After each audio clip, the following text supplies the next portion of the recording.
রেসপিরেশনটা দেখ, আগে বল রেসপিরেশন কি শুধু অ্যানিমেলে হয় নাকি শুধু প্ল্যান্টসে হয় নাকি প্ল্যান্টস অ্যানিমেল সব কিছুতে হয়? রেসপিরেশনের পারপাসটা কি, অ্যাকচুয়াল পারপাসটা কি বল? Breathe in breathe out. এটা পারপাস না, এটা রেসপিরেশন প্রসেস। রেসপিরেশনের মানে ইম্পর্টেন্সটা কি? নিউট্রিশন যেটা আমরা পেয়েছি ডাইজেস্টেড ফর্মে সেইটাকে ব্রেকডাউন করে অক্সিজেনের জন্য নয়। অক্সিজেনটাকে পাচ্ছে বলেই মানে এনার্জিটা কনভার্ট হচ্ছে। হ্যাঁ, অক্সিজেন পাচ্ছে বলে কনভার্ট হচ্ছে বলাটা ঠিক হবে না। আমাদের নর্মাল অ্যাক্টিভিটির জন্য, লাইভ অ্যাক্টিভিটির জন্য এনার্জি লাগবে। তো সেই এনার্জিটা পাবো কোথা থেকে? ফুডটাকে ব্রেকডাউন করে সেখান থেকে এনার্জিটা বের করব। এই প্রসেসটাই হচ্ছে রেসপিরেশন। এবার ফুডটাকে ব্রেক করতে গেলে অক্সিডেশন অফ ফুড করতে হবে। দ্যাট মিনস অক্সিজেন ফুডের সঙ্গে রিঅ্যাক্ট করে ফুডটাকে ব্রেক করবে, এনার্জি রিলিজ হবে, সেই এনার্জিটা আমরা ইউজ করব।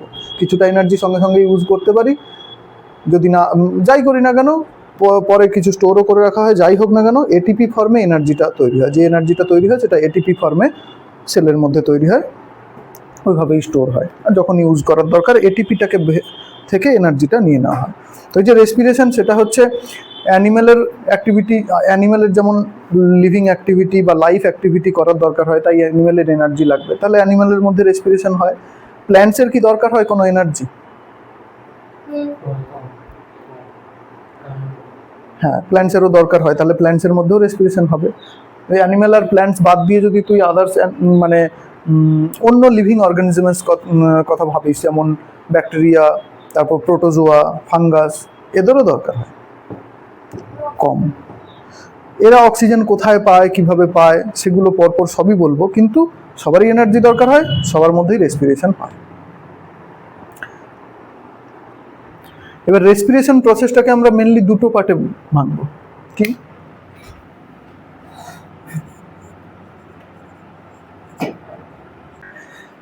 দেখ, এই যে ব্রেকডাউন অফ ফুড, এটা পরে হয়।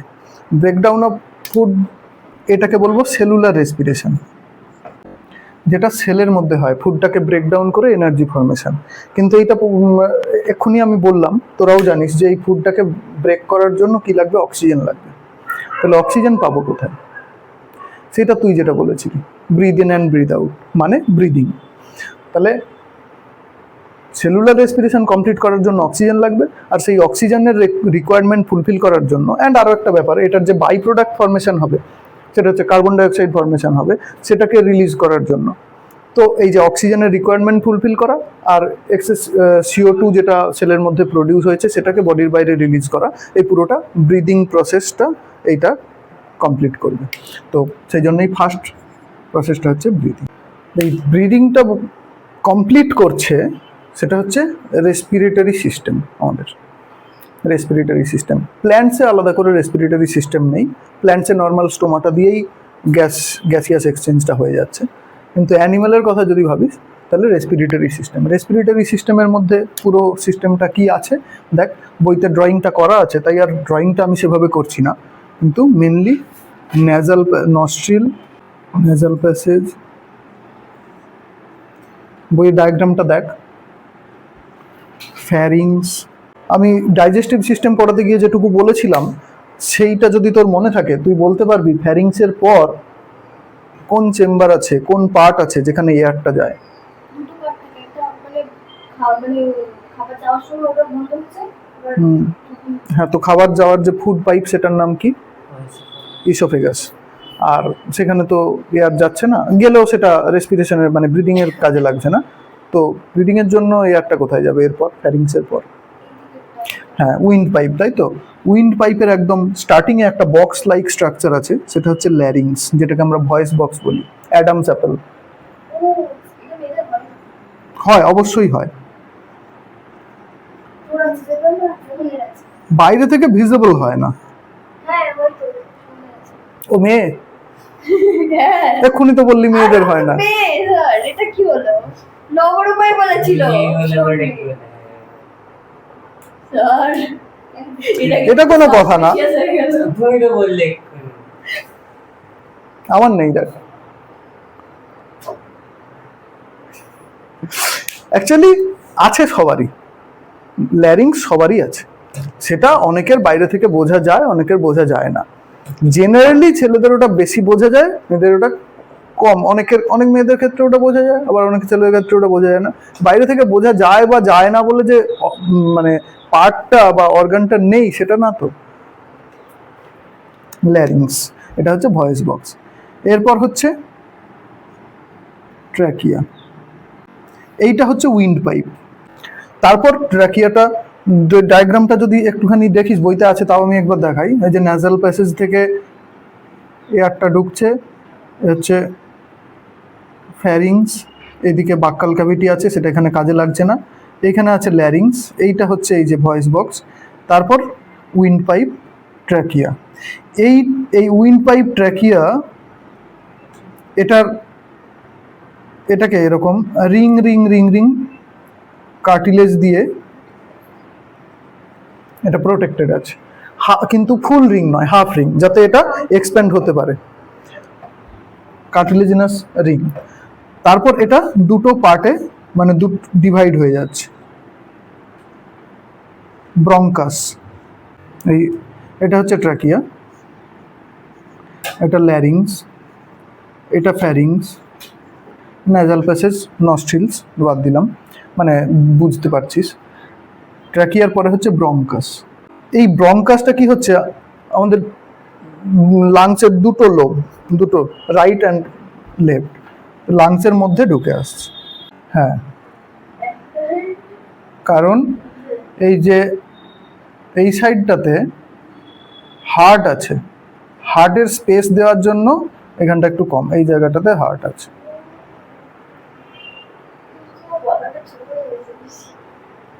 ঠিক আছে, ওইটুকু বুঝে নে।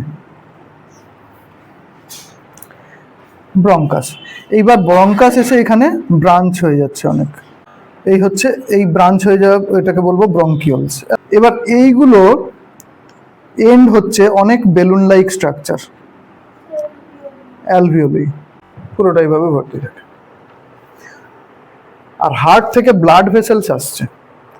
এবার এই সব অ্যালভিওলিগুলোর ওয়ালে ব্লাড ভেসেলসগুলো ওই ক্যাপিলারি ফর্ম করে এনরিচ হয়েছে। যেভাবে ভিলি মানে ডাইজেস্টিভ সিস্টেমের মধ্যে পড়েছিলি ভিলি, ওর সারফেসে যেমন ব্লাড ভেসেলস ক্যাপিলারি হয়ে পুরো ছড়িয়েছিল, এখানেও তাই। তো সেটাকে আমি বাইরে ড্র করছি, এই একটা অ্যালভিওলি, আর এর গা দিয়ে যাচ্ছে ব্লাড ভেসেলস।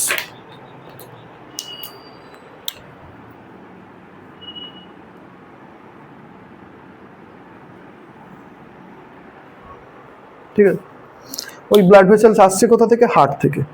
কেমন করে থাকে মানে ওখানে ব্লাড ভেসেলসটা? এর গায়ে জড়িয়ে থাকে। আমি শুধু একটু জায়গা ড্র করলাম যেখানে গ্যাসিয়াস এক্সচেঞ্জটা শো করব। আর এই যে থোরাসিক ক্যাভিটি মানে চেস্ট ক্যাভিটি, যেখানে লাংসটা থাকতে, থোরাসিক ক্যাভিটির নিচে একটা স্ট্রং মাস্কিউলার স্ট্রাকচার থাকে, মাসল, যেটাকে বলে ডায়াফ্রাম। এই মাসলটা ডায়াফ্রাম নর্মালি এরকম থাকে, এটা এর মানে নর্মাল সময় এরকম থাকে। এবার এটা এরকম হয় অনেক সময়, তখন কি হয়, ওপরে মানে এটা যখন নিচে নেমে আসে তখন ওপরে একটু ভ্যাকিউম তৈরি হয়, এয়ার প্রেশার কম হয়। আবার এই প্রেস করে ওপরে উঠে যায়, তখন ওপরে আবার এয়ারটাকে প্রেস দিয়ে আবার বের করে দেয়। মানে এটা যখন এরকম আছে, যখন এরকম হবে ওপরে ভ্যাকিউম তৈরি হবে, এইখান থেকে এয়ারটা ঢুকে পড়বে। আবার এটা যখন ওর এই থেকে নর্মাল পজিশনে ফিরবে, তখন আবার প্রেসার ক্রিয়েট করে এখান থেকে এয়ারটাকে বের করে দেবে। যদি ওটা এরকম হয় তাহলে কি প্রবলেম? এটা কন্টিনিউয়াসলি এরকম হতে থাকে যতক্ষণ আমরা ব্রিদ ইন ব্রিদ আউট করছি। আমরা জোর করে অনেক সময় ফোর্সফুলি ওটাকে স্টপ করাই, তখন ওটা স্টপ হয়ে যাচ্ছে। এবার কেউ ব্রিদ ইন করার পর স্টপ করাতে পারে, তার এইভাবে স্টপ হচ্ছে। আর কেউ ব্রিদ আউট করার পর স্টপ করাতে পারে, তার এইভাবে স্টপ হচ্ছে। এই হলো ব্রিদ ইন হয়েছে, ব্রিদ আউট হলো, এইভাবে চলতে থাকে কন্টিনিউয়াসলি। কেউ যদি স্টপ না করে এইভাবে চলতে থাকে, এই breathe out breathe in, breathe out breathe in. এবার আমি ব্রিদ ইন করে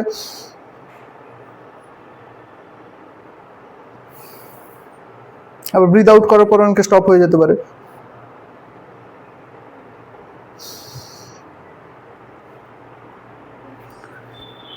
হার্টকে আবার ওইভাবে স্টপ করাতে পারবি না। হার্ট স্টপ করলে তাহলে পটল পাবো, পটল তুলতে তুলতে পটল চলে গেছে।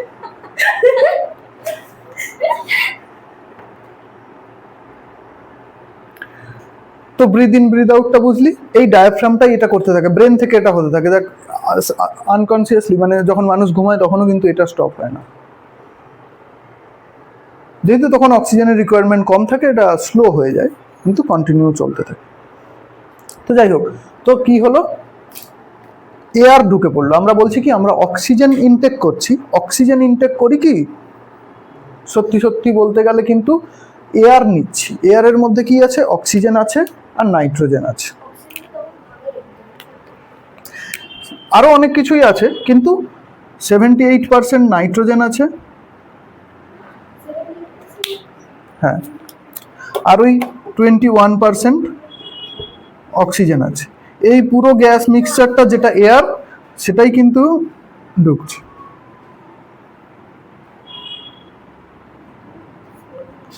সব কিছুর মধ্যে এয়ার ঢুকে পড়েছে ব্রিদ ইন কন্ডিশনে। তার মানে এইখানেও এয়ার আছে, তাহলে এইখানেও 78% নাইট্রোজেন অ্যান্ড 20% অক্সিজেন এখানে আছে, এসছে। এবার কি হবে, সেটা সেলুলার রেসপিরেশন পড়ার পর বুঝতে পারবি যে সেলের ভেতরে কি হয়েছে। সেলের ভেতরে রেসপিরেশনের পর CO2 প্রডিউস হয়েছে, সেই CO2টাকে কিন্তু ব্লাড ক্যারি করে নিয়ে এসছে। তার মধ্যে সে ব্লাড ক্যারি করে আনার সময় মাঝখানে একবার হার্টে গেছে, হার্ট থেকে বেরিয়েছে, সেটা সার্কুলেটরি সিস্টেম পড়ানোর সময় ডিটেলসে বলবো। তো এখানে এসছে, তাহলে এই যে এখানে ব্লাডটা এসছে, এখানে যে ব্লাডটা এসছে সেই ব্লাডের মধ্যে কিন্তু CO2 বেশি আছে, কারণ সেল থেকে CO2কে ক্যারি করে এনেছে এই ব্লাড। ঠিক আছে, তাহলে এই ভেতরে কি আছে, অক্সিজেন বেশি আছে, নাইট্রোজেনও আছে, কিন্তু কার্বন ডাই অক্সাইড আর অক্সিজেনের মধ্যে কম্পেয়ার করে যদি বলি, এখানে অক্সিজেন বেশি আছে, এখানে অক্সিজেন কম আছে। আর এইখানে কার্বন, হ্যাঁ কেন কম আছে, কারণ এই ব্লাডটা তো সেল থেকে আসছে, বডি থেকে আসছে CO2 কালেক্ট করে নিয়ে, তাই এটাতে কার্বন ডাই অক্সাইড বেশি আছে, বডি থেকে CO2 কালেক্ট করে নিয়ে এসছে। তাহলে এবার CO2 কি করবে, by diffusion process, by diffusion CO2 অ্যালভিওলের মধ্যে ঢুকে পড়বে আর নিয়ে নেবে, ব্যাপারটা নয়। যেহেতু এখানে অক্সিজেনের প্রেসার বেশি, তাহলে অক্সিজেন বাই ডিফিউশন ব্লাডের মধ্যে চলে আসবে। তাহলে এইখানে কার্বন ডাই অক্সাইড গ্যাসিয়াস এক্সচেঞ্জটা হয়ে গেল। এইবার এই ব্লাডটা আবার বডিতে চলে যাবে অক্সিজেন সাপ্লাই দিতে, আবার ফেরার সময় কার্বন ডাই অক্সাইড নিয়ে আসবে। কিন্তু এই যে ডাইরেক্ট বডিতে যাবে না, এখান থেকে ও যাবে হার্টে, হার্ট ওকে পাম্প করে গোটা বডিতে পাঠাবে। হার্ট শুধু ওখানে পাম্প করার জন্য, ফোর্স ক্রিয়েট করার জন্য আছে, কিন্তু বাকি এই যে গ্যাসিয়াস এক্সচেঞ্জটা এখানে হয়ে গেছে।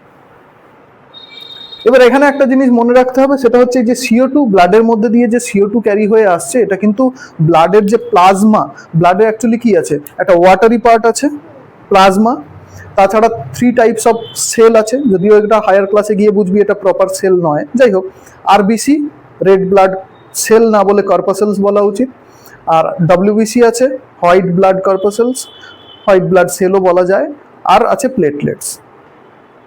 তো এই CO2 ক্যারি করে এনেছে, কিন্তু কোনো ব্লাড সেল বা ব্লাড কর্পাসেল কিন্তু CO2 কে ক্যারি করে আনার জন্য রেসপন্সিবল নয়। CO2 ক্যারি হয়ে আসছে ব্লাডের প্লাজমার মধ্যে ডিজলভ হয়ে। যেমন কোল্ড ড্রিঙ্কসের মধ্যে কোল্ড ড্রিঙ্কসে কি হয়, জলের মধ্যে অনেক কিছুই থাকে, কার্বন ডাই অক্সাইডও ডিজলভ থাকে, সেরকম ব্লাডের মধ্যে, ব্লাডের প্লাজমাতে লিকুইড পার্টটাতে CO2 ডিজলভ হয়ে এসছে, ওটাই এখানে অ্যালভিওলাইয়ের মধ্যে ডুবে যাচ্ছে। এখানে CO2 প্রেসার বেশি, এখানে কম, তাই মানে কনসেন্ট্রেশন এখানে বেশি, এখানে কম, তাই। তো কি প্রসেস হচ্ছে, ডিফিউশন। আর অক্সিজেন এখানে চলে আসছে। অক্সিজেন কিভাবে ক্যারি হবে, অক্সিজেন কিন্তু প্লাজমাতে ডিজলভ হয়ে ক্যারি হবে না। এই ব্লাডের যে RBC আছে, রেড ব্লাড সেল, সেই জন্য অক্সিজেনকে আমি রেড দিয়ে ড্র করেছি, রেড ব্লাড সেল, সেই রেড ব্লাড সেল তৈরি হয় হিমোগ্লোবিন দিয়ে, আর অনেক কিছুই থাকে, কিন্তু হিমোগ্লোবিন থাকে। হিমোগ্লোবিন হচ্ছে, এর মধ্যে RBC আছে, RBC-তে আছে হিমোগ্লোবিন। এই হিমো টার্মটা আসছে আয়রন থেকে, আর গ্লোবিন একটা প্রোটিন, এটা এখন না বুঝলেও হবে আপাতত। তো যাই হোক, আরবিসিতে যে হিমোগ্লোবিন আছে সেই হিমোগ্লোবিন কি করে, অক্সিজেনকে ক্যারি করে নিয়ে যায়। হিমোগ্লোবিনে তুই ভাবতে পারিস একটা হিমোগ্লোবিনের চারটে সিটে চারটে O2 মলিকিউল কম্বাইন হয়। এবার একটা হিমোগ্লোবিন তো নেই, যত অনেক আরবিসি আছে অনেক হিমোগ্লোবিন, তো এক একটা হিমোগ্লোবিনে চারটে করে O2 বাইন্ড হয়ে যাচ্ছে। এখানে একটা এক্সট্রা ইনফরমেশন দিয়ে রাখি, কোনো কারণে যদি এয়ারের মধ্যে কার্বন মনোক্সাইড, খুব পয়জনাস একটা টক্সিক গ্যাস, কার্বন মনোক্সাইড বেশি প্রেজেন্ট থাকে, তাহলে থ্রু এয়ার এখানে ঢুকবে, লাংসের মধ্যে ঢুকবে কার্বন মনোক্সাইড। তো সেই কার্বন মনোক্সাইড কিন্তু অক্সিজেনের থেকেও আরো তাড়াতাড়ি হিমোগ্লোবিনের মধ্যে বাইন্ড হয়ে যায়। তো সেই জন্য এয়ারে যদি কার্বন মনোক্সাইড প্রেজেন্ট থাকে তাহলে আমাদের বডির মধ্যে অক্সিজেন ডেফিসিয়েন্সি দেখা দেবে। কেন? কারণ হিমোগ্লোবিন, যেখানে এক একটা হিমোগ্লোবিন চারটে করে অক্সিজেন ক্যারি করছিল, কার্বন মনোক্সাইড থাকার জন্য কিছু কার্বন মনোক্সাইড ওই অক্সিজেনের জায়গাটা বসে যাচ্ছে, কম্বাইন হয়ে যাচ্ছে, তাহলে অক্সিজেন কম, সেলে অক্সিজেন কম ডিস্ট্রিবিউট হবে। সেই জন্য অনেক সময় যদি এটা ঘুমের মধ্যে হয়, মানুষ মারাও যেতে পারে, অক্সিজেন পাবে না বডি। কখন মানে ওই কি বলে টক্সিক গ্যাসটার নাম? Carbon monoxide, CO। যদি ঢোকে তাহলে অক্সিজেনটা কি হবে? অক্সিজেন কম বাইন্ড হবে, যেখানে হিমোগ্লোবিনের অক্সিজেনের জন্য চারটে সিট ছিল, সেখানে হয়তো কার্বন মনোক্সাইড খুব বেশি থাকার জন্য দুটো সিটে কার্বন মনোক্সাইড বসে যাচ্ছে, দুটো সিটে অক্সিজেন যাচ্ছে। এবার যদি কার্বন মনোক্সাইডের কনসেন্ট্রেশন আরো অনেক বেশি হয়, তখন দেখা যাচ্ছে কার্বন মনোক্সাইডই যাচ্ছে, অক্সিজেন যাচ্ছে না। এই জন্য অনেক সময় আমাদের ওই যে ক্যান্ডেল, এখন হয়তো আমাদের জ্বালাতে হয় না, ইলেকট্রিসিটির প্রবলেম কমে গেছে তাই, কিন্তু এক সময় হতো, বা এখন জেনে রাখা ভালো, অনেক সময় আমরা বাড়ির মধ্যে ক্যান্ডেল জ্বালাচ্ছি, কিন্তু এদিকে মশা লাগবে বলে জানালা খুলছি না। তাহলে এইটাতে কিন্তু প্রথমে কার্বন ডাইঅক্সাইড তৈরি হচ্ছে, কিন্তু শেষের দিকে কার্বন মনোক্সাইড প্রডিউস হয়ে যায় যদি দরজা জানলা খোলা না থাকে, এডিশন না ভালো থাকে। তা মনে কর কেউ ভুল করে মোমবাতি জ্বালিয়ে দরজা জানলা বন্ধ ঘুমিয়ে পড়েছে, তাহলে কিন্তু সে পরের দিন সকালে ওঠার চান্স খুব কম।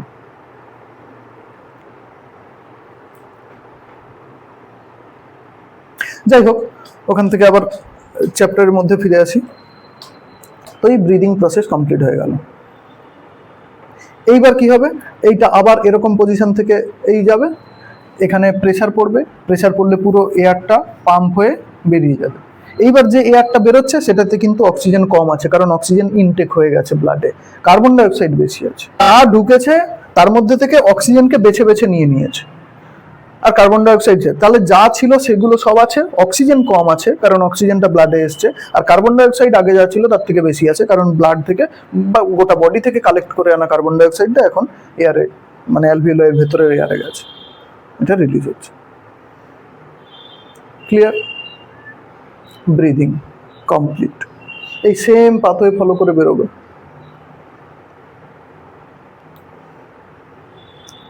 কি বলবি বল, তোরা কিছু বলবি?